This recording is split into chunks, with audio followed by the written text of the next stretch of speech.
ஹம் நீங்கள் சுதந்திரமாக இருக்கிறீர்கள் என்று நினைக்கிறீர்களா? ஒரு நிமிடம் யோசித்து பாருங்கள். நீங்கள் காலையில் எழுந்து போடும் உடைகள், படிக்கும் படிப்பு, பார்க்கும் வேலை, ஏன் நீங்கள் தேடி தேடி அமைத்துக்கொண்ட இந்த வாழ்க்கை, இது எல்லாமே நீங்கள் சுயமாக தேர்ந்தெடுத்தது என்று நினைத்தால் அது ஒரு மிகப்பெரிய பொய். ஆமாம், அது ஒரு பெரிய மாயை என்றுதான் சொல்ல வேண்டும். கண்டிப்பாக. சொல்லப்போனால் நாம் எல்லோருமே நமக்கு தெரியாமலேயே ஒரு சிறைக்குள் இருக்கிறோம். ஆச்சரியம் என்னவென்றால், அந்த சிறையை செங்கல் செங்கலாக நாமேதான் கட்டினோம் என்கிறது 1895இல் பதிவு செய்யப்பட்ட ஒரு வரலாற்று சிறப்புமிக்க குறிப்பு.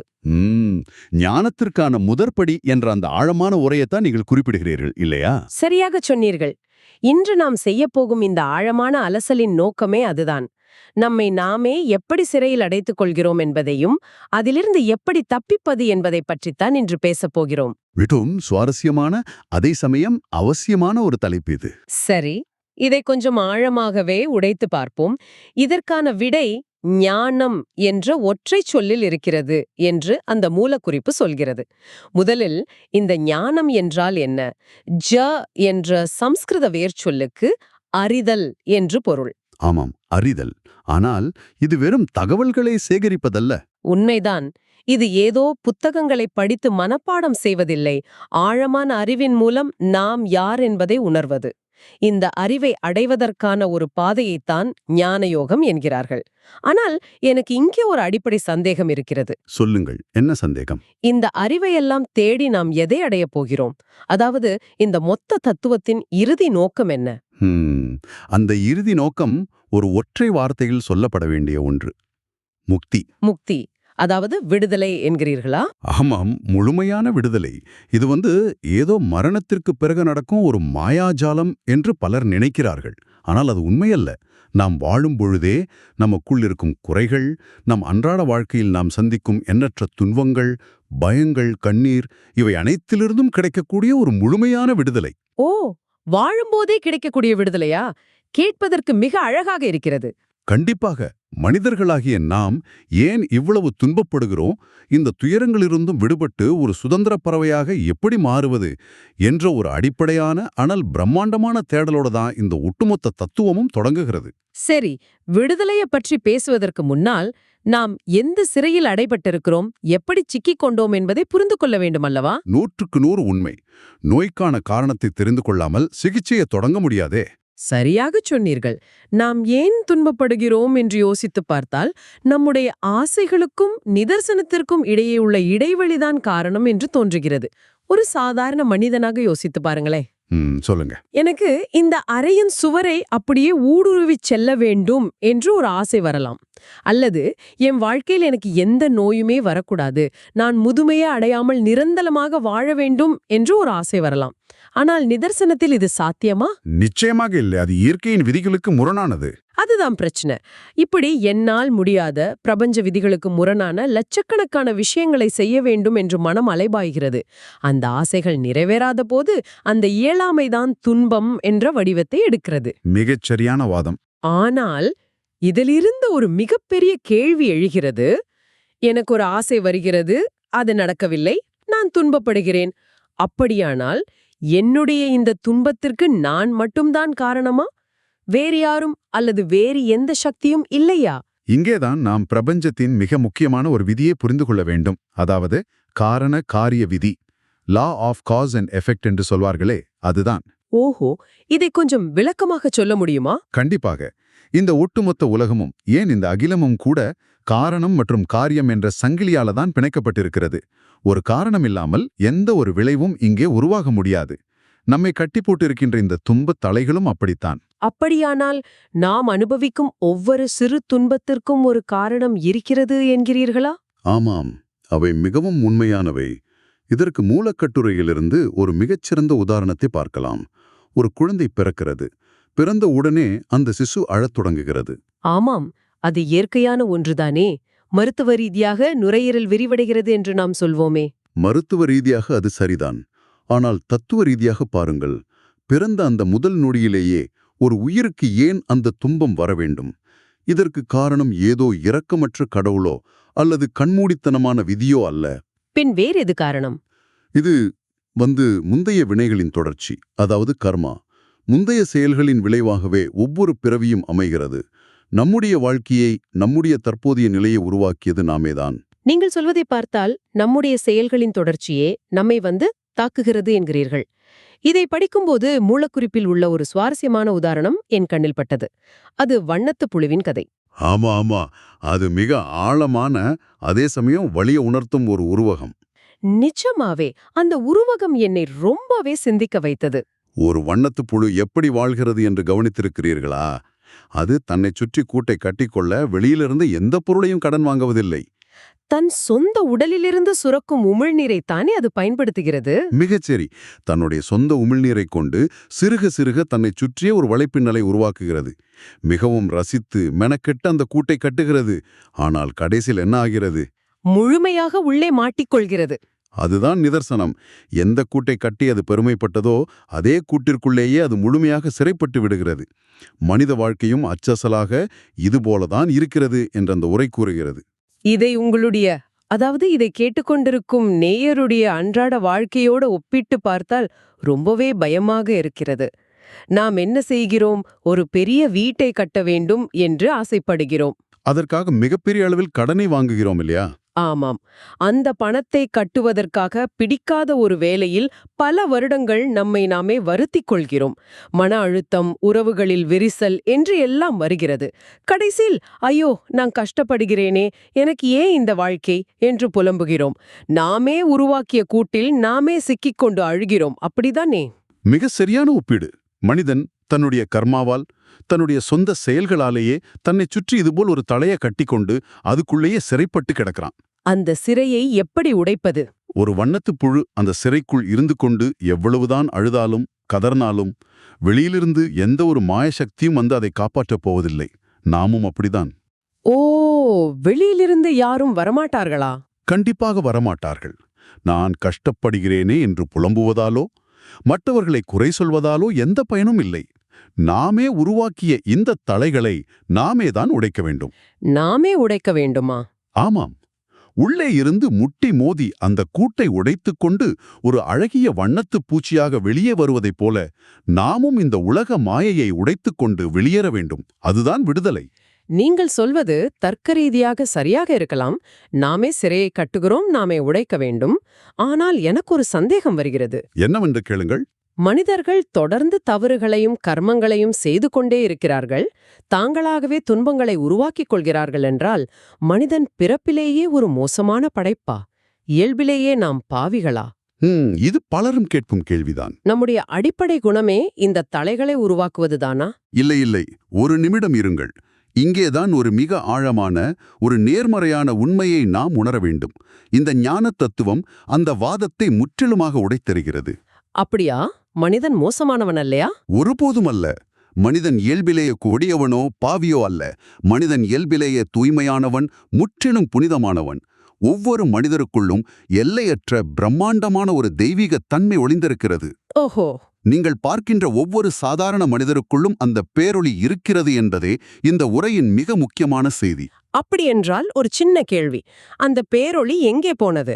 நான் ஏன் தினமும் சின்ன சின்ன விஷயங்களுக்கெல்லாம் கோபப்படுகிறேன், கவலைப்படுகிறேன்?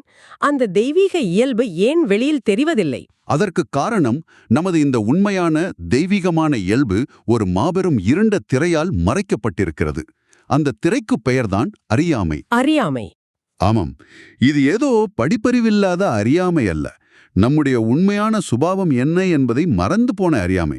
உலகத்தில் நடக்கும் எல்லா துன்பங்களுக்கும், எல்லா கொடுமைகளுக்கும் அடிப்படை காரணம் இந்த அறியாமை மட்டும்தான். அப்படியானால் இந்த இருட்டை எப்படி விரட்டுவது? வெளிச்சம் தேவையல்லவா? சரியாக சொன்னீர்கள். இந்த அறியாமையை விளக்க வேண்டுமென்றால் அதற்கு அறிவு தேவை. அறிவுதான் இந்த உலகை நல்லதாக்குகிறது. அறிவுதான் நம்மை முழுமையான சுதந்திரர்களாக்குகிறது. அறிவு என்று நீங்கள் எதை சொல்கிறீர்கள்? இன்று நாம் தகவல் தொழில்நுட்ப யுகத்தில் இருக்கிறோம். விரல் நுனியில் உலகத்தின் அத்தனை விஷயங்களும் கிடக்கின்றனவே. ஆமாம், தகவல் நிறைய இருக்கிறது. பள்ளியிலும் கல்லூரியிலும் இயற்பியல், வேதியியல், வானியல், மருத்துவம் என்று பல அறிவியல் விஷயங்களை படிக்கிறோமே, அதையெல்லாம் இந்த அறியாமையை போக்காதா?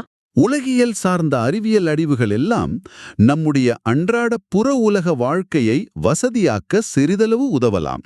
ஒரு நல்ல வேலையை வாங்கலாம், நோய்களை குணப்படுத்தலாம், விண்வெளிக்கு கூட செல்லலாம். பின் எதற்கு உதவாது என்கிறீர்கள்? பிறவி பெருங்கடலை தாண்ட நம்மை சுற்றியுள்ள இந்த கர்ம தலைகளை உடைக்க இந்த அறிவியல் அறிவுகள் போதுமானவை அல்ல. இவையெல்லாம் சிறைக்குள் இருக்கும் நாற்காலியை சற்றே வசதியாக மாற்றிப் போடுவதற்கு சமம்.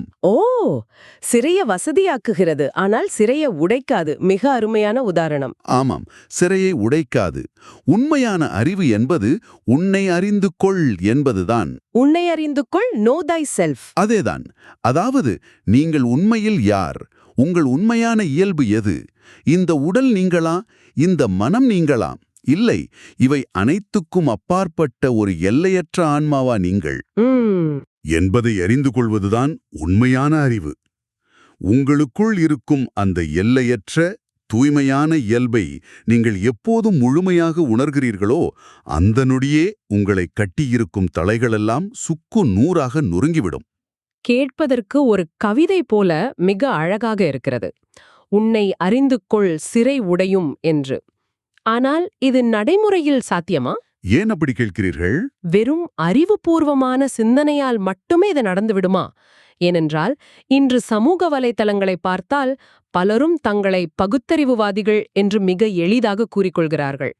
எல்லாவற்றையும் கேள்வி கேட்பதாக நினைக்கிறார்கள். ஆமாம், அப்படி ஒரு தோற்றம் இருக்கிறது. ஆனால் இந்த ஆழமான உரையில் ஒரு வரி வருகிறது. அது என்னை அப்படியே உறைய வைத்து விட்டது. உண்மையிலேயே அறிவைச் செலுத்தி ஆராய்ந்து அந்த ஆராய்ச்சியின் முடிவின்படி வாழும் ஒருவனை பார்க்க நான் 200 மைல்கள் கூட பயணிக்க தயாராக இருக்கிறேன் என்று சொல்லப்பட்டிருக்கிறது. மிக வலிமையான வார்த்தைகள் அது. உண்மையான பகுத்தறிவு என்பது அவ்வளவு கடினமானதா என்ன? எல்லோருமே கொஞ்சம் பகுத்தறிவுவாதிகள் தானே? இல்லை, முற்றிலும் இல்லை. உண்மையான ஞான யோகம் என்பது பகுத்தறிவை மட்டுமே நம்புகின்ற ஒரு கூர்மையான பாதை. இதன் முதல் நிபந்தனையே என்ன தெரியுமா? என்ன நிபந்தனை? எதையும் நம்பாதீர்கள் என்பதுதான். எதையும் கண்மூடித்தனமாக நம்புவதிலிருந்து விடுபடுங்கள். இதுவே ஞானத்திற்கான முதல் படி. எதையுமே நம்பக்கூடாதா? ஆமா, நாமெல்லாம் பல விஷயங்களை கேள்வி கேட்காமலேயே பின்பற்ற பழகிவிட்டோம். மனிதகுலத்தின் பழமையான மூட நம்பிக்கைகள் ஒருபுறம் இருக்கட்டும், நாம் மிக புனிதமாக கருதும் நம்முடைய குடும்பம், நாடு, தேசப்பற்று, நாகரிகம், நாம் படிக்கும் சாஸ்திரங்கள், ஆண் பெண் என்ற உடல் சார்ந்த பால் வேறுபாடு என எத்தனையோ விஷயங்களை நாம் இறுக கட்டி அணைத்துக் கொண்டிருக்கிறோம். உண்மைதான். இவைதான் நம்முடைய அடையாளம் என்று நினைக்கிறோம்.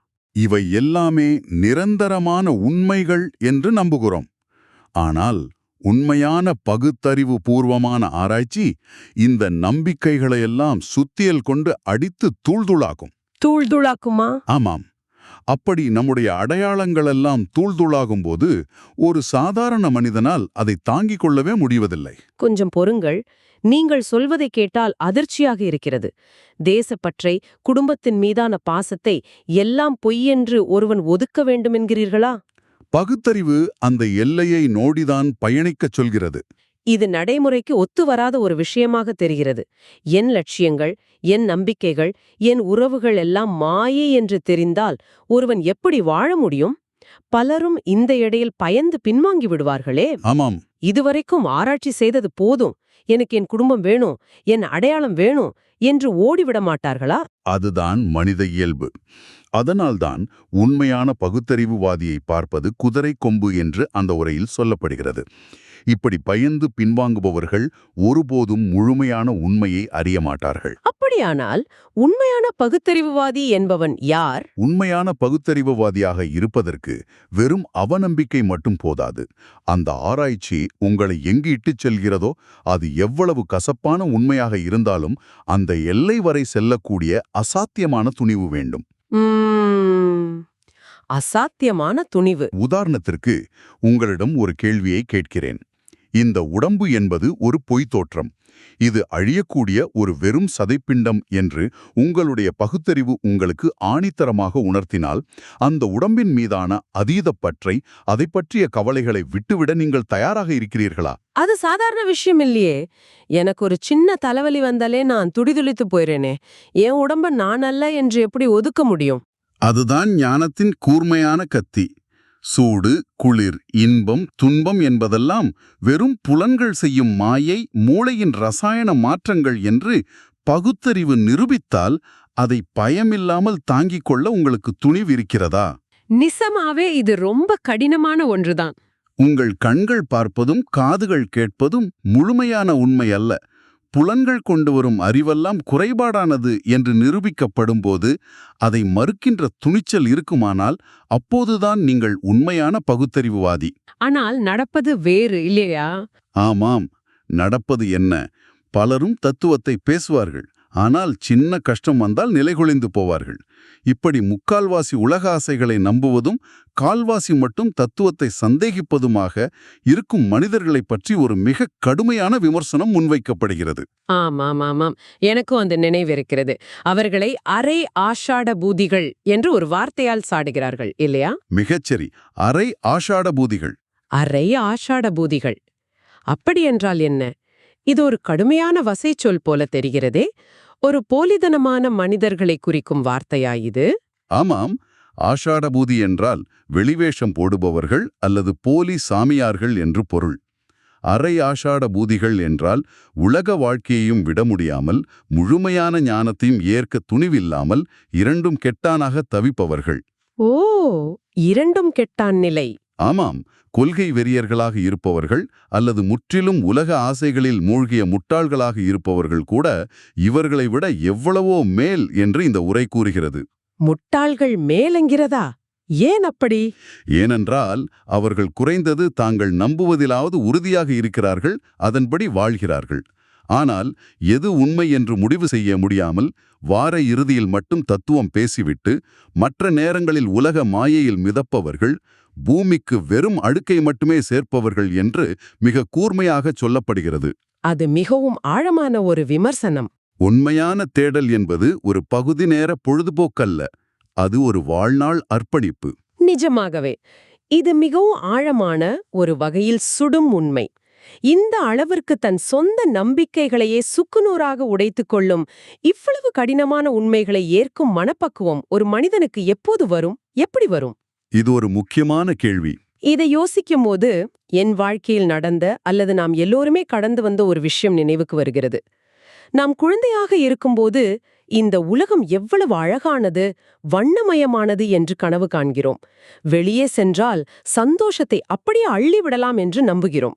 ஆமாம், ஒரு மாய உலகத்தில் வாழ்கிறோம். ஆனால் நாம் வளர வளர நிதர்சனம் முகத்தில் அறைகிறது. அந்த பகல் கனவுகள் எல்லாம் கலையத் தொடங்குகின்றன. மனிதர்கள் துரோகம் செய்கிறார்கள், வியாதிகள் வருகின்றன, மரணம் எல்லாவற்றையும் பறித்துச் செல்கிறது. துயரத்தின் பிடி இறுகுகிறது. இது தனி மனிதர்களுக்கு மட்டுமல்ல, ஒட்டுமொத்த நாடுகளின் வரலாற்றை பார்த்தாலும் அப்படித்தான் இருக்கிறது. இன்று நாம் பெருமையாக பார்க்கும் பிரம்மாண்டமான உலக நகரங்கள் எல்லாமே ஏதோ ஒரு பழங்கால நகரத்தின் இடிபாடுகள் மீதுதான் கட்டப்பட்டிருக்கின்றன. வரலாறு அதைத்தான் சொல்கிறது. ஒரு காலத்தில் உலகத்தையே ஆண்ட சாம்ராஜ்யங்கள் இன்று வெறும் காடுகளாகவும் பாலைவனங்களாகவும் மாறிவிட்டன. பண்டைய விஞ்ஞானங்கள் அழிந்துவிட்டன. இதையெல்லாம் சிந்தித்து பார்க்கும் பொழுது கடைசியில் மிஞ்சுவது என்ன? என்ன மிஞ்சுகிறது என்று நினைக்கிறீர்கள்?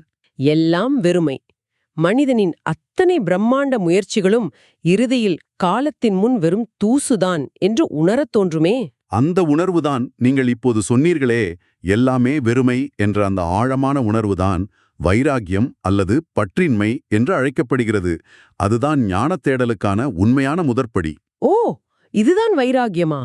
ஆமா, உலகின் நிலையாமையை, பொருட்களின் மீதான ஆசையின் அபத்தத்தை முழுமையாக உணர்ந்து புலன்களின் பின்னால் ஓடுவதை நிறுத்திவிட்டு தனக்குள்ளே திரும்புவதுதான் வைராக்கியம். இதை சற்றே அகலமாக யோசித்து பாருங்களே. சொல்லுங்கள். நாம் இந்த பிறவியில் மட்டுமல்ல, பல ஆயிரம் பிறவிகளாக, பல யுகங்களாக இந்த கர்ம சக்கரத்தில் சுழன்று கொண்டிருக்கிறோம். எத்தனையோ முறை மாபெரும் அரசனாக வாழ்ந்து மடிந்திருப்போம். எத்தனையோ முறை வறுமையில் ஏழையாக வாடியிருப்போம். உண்மைதான், அது ஒரு முடிவில்லாத சுழற்சி. ஆனால் இந்த கர்ம சக்கரம் யாருக்காகவும் நிற்பதில்லை. அது ஒரு பிரம்மாண்டமான இயந்திரம் போல செயல்படுகிறது. ஒரு விதவையின் கண்ணீரை பார்த்தோ, ஒரு அனாதை குழந்தையின் அழுகுரலை கேட்டோ அது இரக்கப்பட்டு நின்றுவிடாது. அது பாட்டுக்கு இரக்கமே இல்லாமல் சுழன்று கொண்டே இருக்கும். கொஞ்சம் பொறுங்கள். நீங்கள் சொல்வதை கேட்டால் வாழ்க்கை ஒரு மிகப்பெரிய சூனியம் போல தோன்றுகிறதே. கர்மச்சக்கரம் இரக்கமற்றது, எல்லாமே அழியும் என்றால் நாம் எதற்காக குடும்பம் நடத்துகிறோம்? அது மனிதனின் அறியாமை. எதற்காக ஒருவர் மீது ஒருவர் அன்பு செலுத்துகிறோம்? ஒரு தாய் தன் குழந்தை மீது காட்டும் அன்பு, நண்பர்கள் மீதான பாசம், இவையெல்லாம் பொய்யா? இதையெல்லாம் தாண்டி நாம் மனிதர்களாக சாதித்திருக்கின்ற இந்த நாகரிக வளர்ச்சிக்கு எந்த அர்த்தமும் இல்லையா? இந்த இடத்தில்தான் நாம் மிகவும் கவனமாக சிந்திக்க வேண்டும். நாம் எதை அன்பு என்று நினைக்கிறோமோ அது பெரும்பாலும் சார்பு நிலைதான். சார்பு நிலையா? டிபெண்டன்சி என்கிறீர்களா? ஆமாம், நாம் எல்லாவற்றிற்கும் அடிமைகளாக இருக்கிறோம். ஒரு வாய் சுவையால சோற்றிற்கு அடிமை, யாராவது நம்மை புகழ்ந்து பேச மாட்டார்களா என்ற புகழ்ச்சிக்கு அடிமை, யாராவது குறை சொன்னால் வரும் இகழ்ச்சிக்கு அடிமை, உறவுகள் நம்மை விட்டு போய்விடுமோ என்ற பயத்தோடு அந்த உறவுகளுக்கு அடிமை. யோசித்துப் பார்த்தால் அது உண்மைதான். நம்மை அறியாமலேயே மற்றவர்கள் நம் மனத்தின் மீது ஆதிக்கம் செலுத்துகிறார்கள். சின்ன சின்ன விஷயங்கள் கூட நம்மை துன்புறுத்துகின்றன. இதைத்தான் நாம் அன்பு, பாசம் என்றெல்லாம் பேர் சூட்டி பெருமைப்பட்டுக் கொள்கிறோம். ஓஹோ! ஆனால் உண்மையான பகுத்தறிவின் பார்வையில் இது அன்பல்ல, இது வெறும் பிணைப்பு. தன்னை சார்ந்திருக்க வேண்டும் என்ற ஒரு மிருகத்தனமான ஆசை. பயம் கலந்த எந்த உறவும் உண்மையான அன்பு ஆகாது. அப்படியானால் நாம் இவ்ளோ பெரிய உலகத்தை கட்டி எழுப்பியிருக்கிறோமே, தொழில்நுட்பம், நகரங்கள், சட்டம் ஒழுங்கு, நாம் வளர்த்து கொண்டதாக நினைக்கும் இந்த மாபெரும் நாகரிகம் கூட ஒரு வகையான அடிமைத்தனம்தானா? நிச்சயமாக.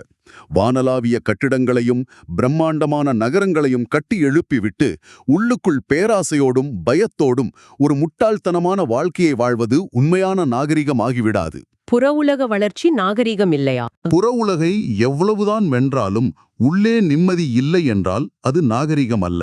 உண்மையான நாகரிகம் என்பது தன்னைத்தான் உணர்வது, தன்னுடைய புலன்களை முழுமையாக அடக்கி ஆள்வது, தன்னுடைய மனம் என்ற வீட்டிற்கு தானே உண்மையான அரசனாக இருப்பது.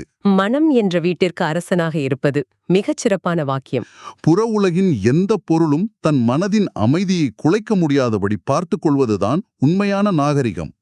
வாழ்க்கையின் இந்த துன்பத்தையும் நம்முடைய அடிமைத்தனத்தையும் நீங்கள் முழுமையாக உணர்ந்து, இந்த சாதாரண வாழ்க்கை வெறும் மாயை, இது வாழத் தகுந்ததல்ல என்று உங்கள் நெஞ்சில் எப்போது ஆழமாக உறைகிறதோ அப்போதுதான் நீங்கள் அந்த ஞானத்தை நோக்கி உண்மையான முதல் அடியை எடுத்து வைக்கிறீர்கள். ஆஹா, வைராக்கியம் பிறக்காமல் ஞானம் பிறக்காது. ஆமாம், வைராக்கியம் பிறக்காமல் ஞானம் பிறக்கவே பிறக்காது. அட, இது மிகவும் ஆழமான, ஒரு வகையில் நம்மை சிலிர்க்க வைக்கும் ஒரு பயணம். இதுவரையிலான இந்த விவாதத்தை நாம் தொகுத்து பார்த்தால் ஒரு தெளிவான பாதை புலப்படுகிறது. ஆமா, அந்த பாதையை சுருக்கமாக சொல்லுங்கள். நாம் ஏன் துன்பப்படுகிறோம் என்றால், நாமே அந்த வண்ணத்து புழுவைப் போல காரணக்காரிய விதிகளால் நமக்கான சிறையை கட்டிக்கொண்டோம். அந்த சிறைக்கு மூல காரணம் நம்முடைய உண்மையான தெய்வீக இயல்பை மறைக்கும் அறியாமை. மிகச்சரி. அந்த அறியாமை எனும் சிறையை உடைக்கக்கூடிய ஒரே திறவுகோல் புற உலக அறிவியல் அல்ல, உன்னை அறிந்து கொள் என்ற உள்நோக்கிய அறிவும் எதையும் கண்மூடித்தனமாக நம்பாத கூர்மையான பகுத்தறிவும் மட்டுமே. ஆமாம், அதுவே சரியான திறவுகோல். இதற்கெல்லாம் முதல் படியாக இருப்பது மனித குலத்தின் மாயையான ஆசைகளையும் உலகின் நிலையாமையையும் உணர்ந்து கொள்ளும் பற்றின்மை, அதாவது வைராக்கியம். இதை உணர்ந்தவனே உண்மையான நாகரிக மனிதன். மிகச் சரியாக உள்வாங்கி இருக்கிறீர்கள். உலகத்தின் இன்பங்கள், புகழ்ச்சிகள், ஆசைகள் எல்லாமே வெறும் காணல் நீர். அவை ஒருபோதும் தாகத்தை தீர்க்காது என்பதை ஆழமாக உணர்வதே அந்த மாபெரும் விடுதலையின் தொடக்கம். அந்த விடுதலைதான் முக்தி. இந்த விரிவான தேடலை நாம் நிறைவு செய்வதற்கு முன்பு உங்களிடம், அதாவது இதை கேட்டுக்கொண்டிருக்கும் உங்களிடம் ஒரு சிந்தனையை நான் விட்டுச் செல்ல விரும்புகிறேன். கண்டிப்பாக அந்த முதியவர் கதையை சொல்லுங்கள். ஆமாம், அந்த பழைய வரலாற்று பதிவில் ஒரு முதியவரை பற்றிய ஒரு சின்ன கதை வருகிறது. அந்த முதியவர் தன்னுடைய வாழ்நாள் முழுவதையும் பல தசாப்தங்களாக ஒரு இருட்டுச் சிறைக்குள்ளேயே கழித்தவர். ஒரு நாள் அவருக்கு பொது மன்னிப்பு வழங்கப்படுகிறது. பல வருடங்களுக்குப் பிறகு அவர் விடுதலையாகி சிறையின் கதவுகளை திறந்து வெளியே வருகிறார். ஆனால் வெளியே வந்தவுடன் அந்த புற உலகின் பிரகாசமான வெளிச்சத்தை, அந்த சூரிய ஒளியை பல வருடங்களாக இருட்டிலேயே பழகிப்போன அவருடைய கண்களால் தாங்கிக் கொள்ள முடியவில்லை. அது அவருக்கு கடுமையான வழியை தருகிறது. ஆமா, இருட்டிற்கு பழகிய கண்கள் வெளிச்சத்தைக் கண்டு பயப்படும். உடனே அவர் சிறைக்காவலர்களை பார்த்து என்ன சொல்கிறார் தெரியுமா? என்னால் இந்த வெளிச்சத்தை தாங்க முடியவில்லை, தயவு செய்து என்னை மீண்டும் அந்த இருட்டுச் சிறைக்கே அனுப்பிவிடுங்கள், அதுதான் எனக்கு பாதுகாப்பாக இருக்கிறது என்கிறார். இது ஒரு மிகப்பெரிய தத்துவார்த்தமான குறியீடு. இப்போது கொஞ்சம் நிதானமாக சிந்தித்து பாருங்கள். நாமும் அந்த முதியவரைப் போலத்தானே இருக்கிறோம். நம்முடைய அன்றாட துன்பங்களையும் சின்ன சின்ன ஆசைகளையும் இந்த உலகியல் அடிமைத்தனத்தையும் நாம் காலம் காலமாக பழகிப் போன காரணத்தால் அது ஒரு குறுகலான இருட்டறை என்று தெரிந்தும் நாம் அதை இறுகப் பற்றிக் கொண்டிருக்கிறோமா? உண்மையான விடுதலையின் வெளிச்சத்தை பார்த்து பயப்படுகிறோமா? ஆமாம். உண்மையான விடுதலையின் பிரகாசமான வெளிச்சத்தைக் கண்டு நாம் பயப்படுகிறோமா? இந்த துன்பங்கள் இல்லாவிட்டால் நமக்கு வேறு அடையாளம் இல்லையோ என்று அஞ்சுகிறோமா? இந்த கேள்விய இன்று ராவு தூங்குவதற்கு முன் உங்களுக்குள்ளேயே கேட்டுப் பாருங்கள். அந்த விடுதலையின் வெளிச்சத்தை எதிர்கொள்ளும் துணிவு உங்களுக்கு இருக்கிறதா என்பதை நீங்களே தேடத் தொடங்குங்கள். அதுவரை உங்களுடைய சொந்த தேடல் பயணத்திற்கு எங்களின் வாழ்த்துக்கள்.